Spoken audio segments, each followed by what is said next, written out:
Hey there, Descendants, my fellow Americans and people in other countries around the world. How are you all doing today? Hope you're all doing well. Before we get into today's video, if you enjoy my content, please just consider hitting that subscribe button down below as I am currently trying to get to 1,000 subscribers. That's honestly my only subscriber goal count. Um, but today we're going to be talking about the 1.3.11 patch that's coming sometime tonight, around in about, I want to say 18 hours from now. Let's go ahead and get right into it. All right, the trade system is coming. It is going to be the first introduction going live on the 20th, so in about 24 hours from right now. Okay, so the trade system. This could be good for community interactivity amongst ourselves and stuff like that. But if you're just able to post something and then someone else is able to just kind of click on it and then like accept the deal or like make the purchase or whatever the case might be, then that's not going to be as effective for community morale. But I'm guessing that you're going to be able to, if you have to post something to be available for trade, I'm guessing that you also have the option to just walk up to somebody and say, hey, would you like to trade? And be able to just do it amongst yourselves. So, that's definitely, this could be good for community morale as a whole, because community morale is kind of in the dumps right now. People aren't really feeling the game as much as other people are and stuff like that. And to Nexon, I would, suggest something along the lines of major orders to be implemented into the game, to kind of boost community morale and stuff like that. To give all of us a common goal to work towards instead of just individual challenges and stuff like that. That way, like there's a reason for all of us to actually talk to each other besides, asking for help or whatever the case might be. Um, but in terms of the trade system itself, this is a good change for the game. It's definitely a good step for the game to take as well, all things considered.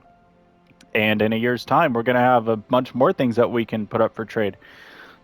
So I think it's definitely something that has a lot more pros than cons. Honestly, the only con that I can think of with it is whether or not, you know, it's going to boost community interactivity, which I feel like at this point we do need things that kind of aspire for that. And then we have content improvements and fixes coming as well. Um, so as for the bug fixes, I'm just hoping that the keyboard glitch is finally rectified. I'm also hoping that the glitch where Harris gets stuck is finally rectified. Those are probably the two biggest things that I would like to see fixed at the moment is the keyboard glitch and the Harris being stuck glitch or being able to get stuck. Those two things for sure. Um, Content improvements probably just means like optimization updates and stuff like that, just general quality of life stuff. Um, but so it's interesting though that with the bug fixes they didn't actually specify what they're going to be fixing. But hopefully, like I said, it is at least the two things that I mentioned and some other things that I'm just failing to remember right now and mention for the video. Um,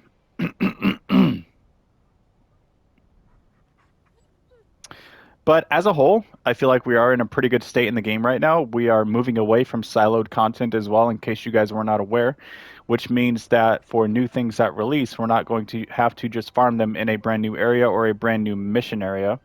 So, going forward, we're going to be able to farm new resources in older areas, such as right now we can farm materials for the sword and Sigma and in Axion, I believe, and stuff like that. And I believe that writhing organic matter is also farmable in other areas, but I'm not 100% on that at the moment. Um, but as I said, this does mean that we're moving away from siloed content, which is a good thing. I have said in previous videos that I don't necessarily mind the siloed content, but I can also understand why players do. As it can get repetitive, it can get mundane real quick, for most of the player base, most of the community.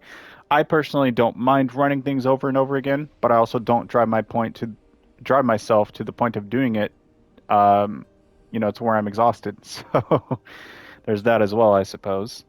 Um, but yeah, I mean, I think 2026 is looking pretty good for this game at the moment. And I also think that the first Ultimate we're getting next year is going to be Inez. Let me know what you guys think about that. And the reason for this, I originally thought it was going to be Haley before, they gave Haley that buff that they did. I thought they were just talking about, oh, we'll buff Haley some point in the future, not right now when I first heard about it. So, at up until that point, I was pretty sure that Haley was going to be the next Ultimate after Eugen. But now that Haley has her buff, and then of course, Ultimate Eugen's coming next month, I'm kind of guessing that Inez is going to be the next Ultimate after Eugen. So, but yeah, I mean, I guess that kind of about does it for this video. Let me know what you guys think down in the comments below. Let me know if you disagree. Let me know if you agree. Tell me why. We can have a discussion about it. And here's to 2026, guys. We're almost there. Game's looking to be in good shape at the moment, and it's going to be in better shape even next year. I know it. We're almost there, guys. Just a little bit longer. Thank you so much for watching, and I will see you in the next one.